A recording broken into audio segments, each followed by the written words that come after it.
Okay, so this is gonna be a little bit of a longer episode because we are going to create all these scenes, but you have to do these things only once, and then hopefully everything is set up for a long time.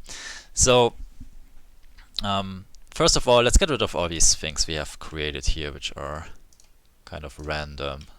Alright, so the first thing we want to think about is like what kind of scenes do we actually need?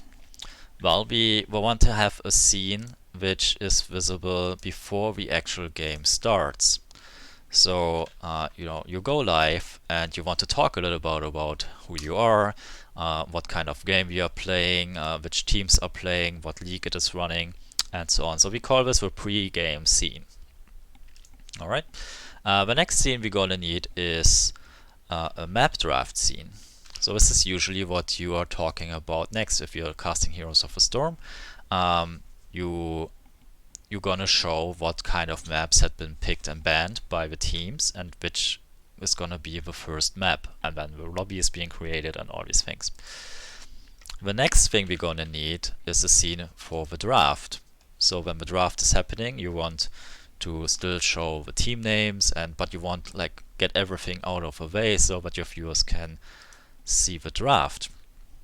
Then of course there is the game scene. This is when the actual game is happening, when Heroes of the Storm gameplay is happening. You want to build this scene around the overlay, around the observer overlay you are using.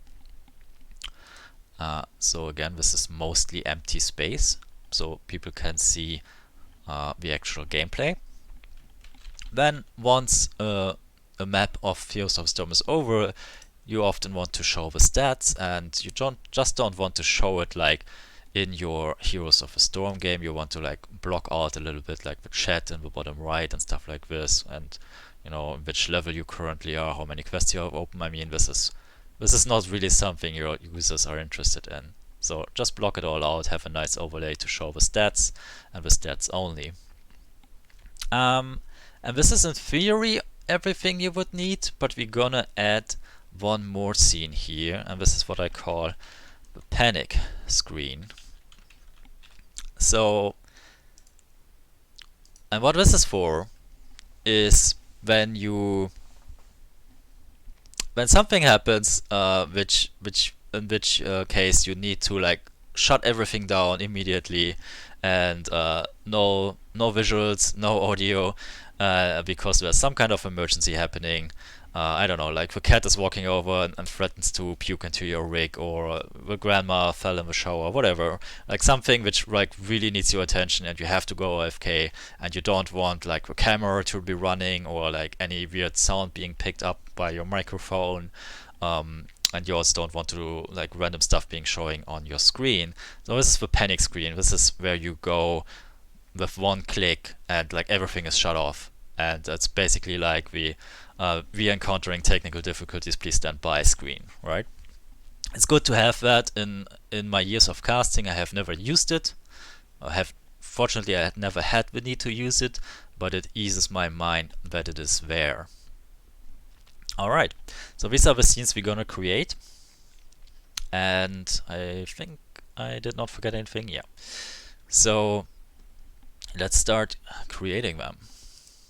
And we start with a pre-game scene. And the first thing you're gonna do is you need to know where Soothsayer is actually creating these HTML files. So for this, scroll up here under the settings and go to Open Overlay Location. And that will just pop open Windows Explorer where you can see where all these HTML files are actually living, and these are the ones you want to feed to OBS. So just copy this file path over here, and you can close that, minimize Soothsayer, and let's go and create a browser source. We call it pre-game overlay, local file, and here just paste that in here if it's not already there. OBS remembers where you had been the last time. And we're gonna pick for this one, we're gonna pick cast a single side facts. Alright. There are other ones available, you can check them all out. and see what they are about. You put in your width and the height. You can ignore all of this down here. What you want to check is refresh browser when when scene becomes active. And if you have some trouble with these scenes, it's always a good idea to just refresh cache of current page. Hit OK, and this is the overlay in here. Make sure you lock it so that you don't accidentally move it around when you click around here. And so I was saying there are many more options here for the pre-game screen. If you want to see how these actually look like, you can also just go into this folder and just open them.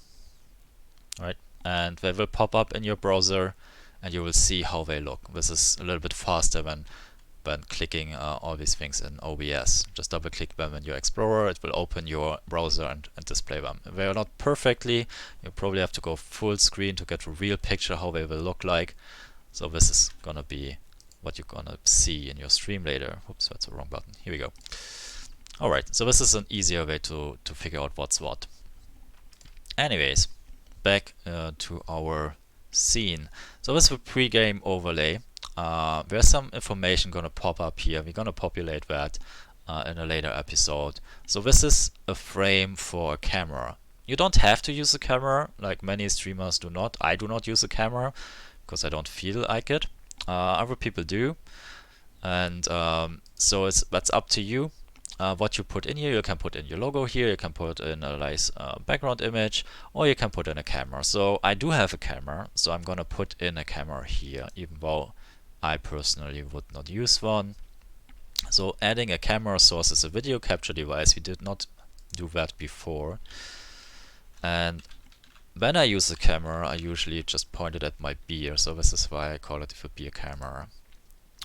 And when you pick your camera out here, there are some options. Usually all of the default is fine, and just hit OK. And this is something you can move around. So the first thing you're going to do is we will put it behind the overlay, and then we just make sure that it is sitting inside this thing, this frame. And it can overlap, it doesn't matter, it will be cut off. Right. So once we are happy with that, lock it so that you don't move it around accidentally. Alright. So far so good. Let's continue. So this is all we need to do in our pre-game scene. And if you have a widescreen camera, like an HD camera, you want to use the other theme. You want to use Castle Love without the SD. I can quickly demonstrate how this will look.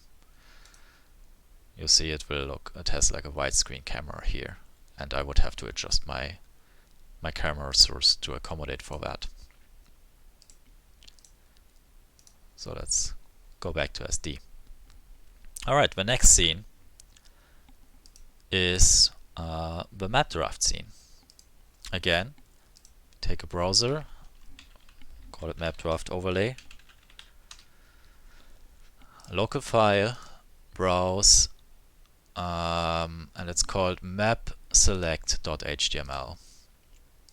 Put in your resolution, and if you have a monitor which is ultra wide, you want to adjust for that.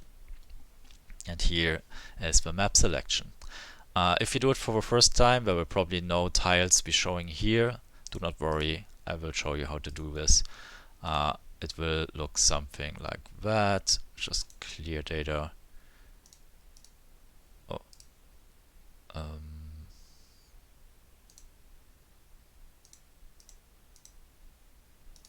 Hello? Yeah, okay, it's gone. Alright, so it will look something like this for you, and that's fine. And that's all we're gonna need on our map draft. Let's go to the draft scene, and we recognize a pattern here, right? We have an overlay for all of these, and every overlay is a single HTML file.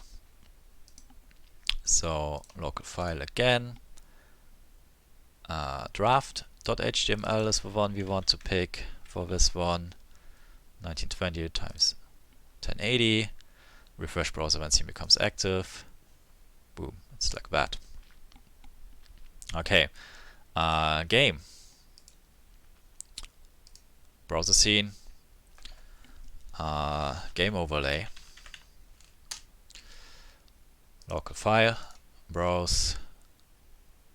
I think it's called ingame.html. 20. It would be cool if you could actually copy browser sources, but unfortunately that's not possible in OBS, so we have to do it every time.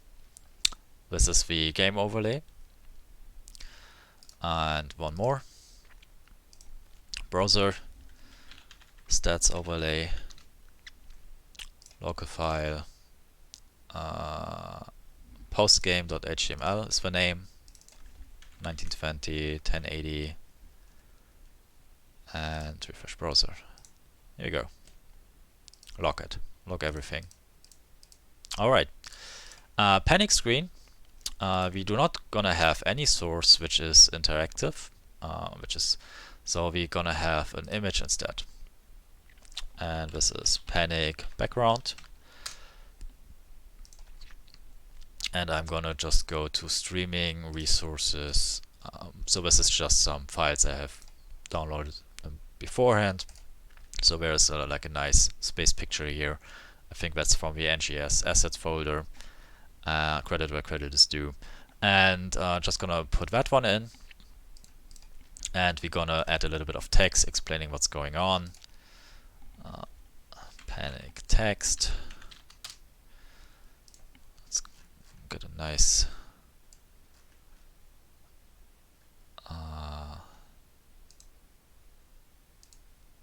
which one is nice?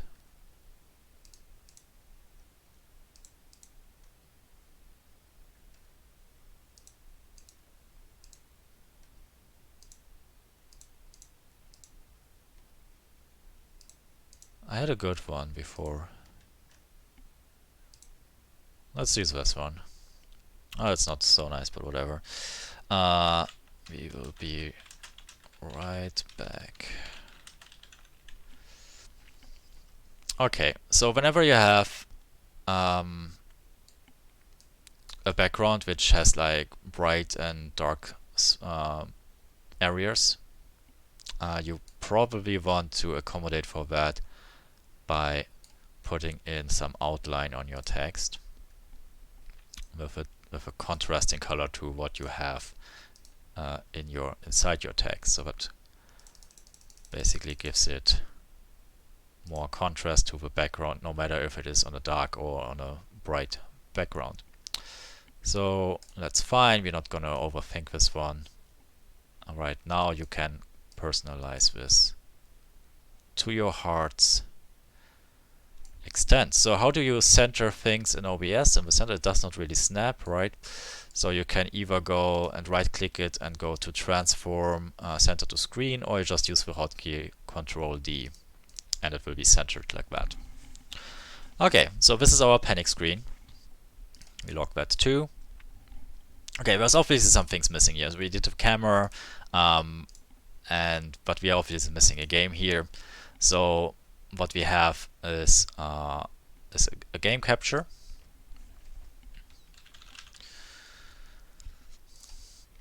And as before, we go with capture specific window, and it's gonna be Heroes of the Storm, and we want to match it as closely as possible. Capture cursor off because this is a streaming casting setup, and the rest is fine. Lock it and put the overlay over the game so that this shows over here. Okay, and this is something we can actually copy as a reference. So let's do that. Paste as reference. Put the overlay above heroes. Same here, paste as reference. And now you see this makes more sense, right? So when we have like an actual stat screen here in the middle, it will only show that. It will not show my chat, it will not show all my other things because this will be blocked out. We don't want the hero source on our panic screen. As I said before, panic screen should be just that and nothing else. Okay, so now we have our game in there. We have our map draft. We have a stat screen. Everything is fine. Of course, we are missing something, and you might have guessed it. We do not have any sound yet, and as before, we're gonna create an extra scene for that. So because that is something we're gonna use in many different scenes, and so it is useful to create it in its own scene and just add that scene as a source to the other ones. So if you're confused by what I just said, you should check out episode 6, where we did this before. Okay, so we add an audio output capture. That is I think it's that one. I always forget which one it is, but it's easy to check. You just click some buttons. No, it's not that one. So actually I can change that here. So it might be this. Yeah. Okay, so you want to make sure that this goes like somewhere where it is right now, so -35, so halfway to your yellow zone. Oops. You can lock it. Then we want to add an audio input, which is my microphone. And in my casting setup, I would usually not have my headset microphone. I would usually not use it, but it's good to have it in here, just in case, for example, that my real microphone breaks. Alright.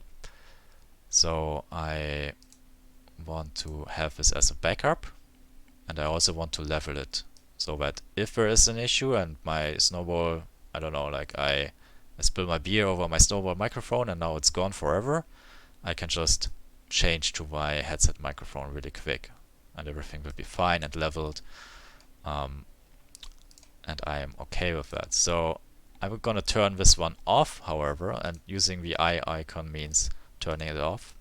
You could also mute it here, but I want it out of the way completely. And then we have the Snowball Mic. This is the one I'm using when I'm casting. So I need to turn it on so that you can find it in here.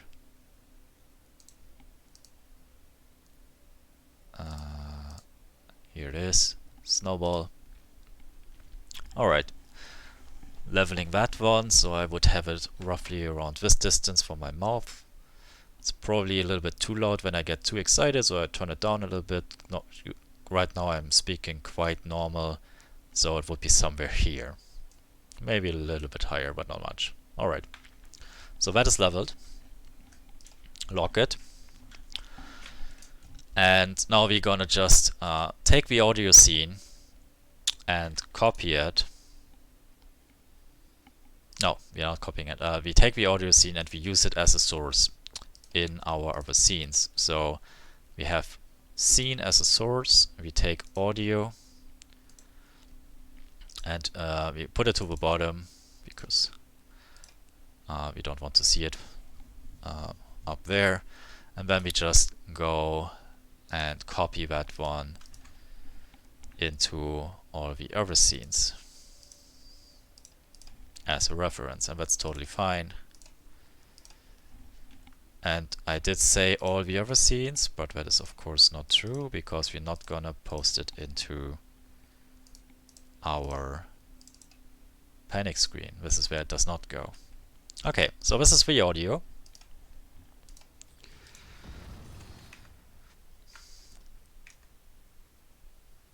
And here we are.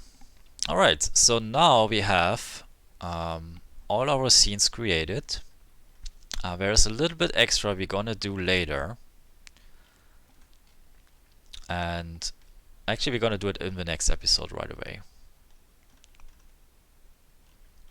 So at this point you might be wondering like where all of this is heading. I promise you, once we actually start using Soothsayer, it will blow your mind, like what's actually happening here in the background. So see you in the next episode where we do a little bit more to the scenes, and then in the episode after that we're gonna use Soothsayer and see its full power.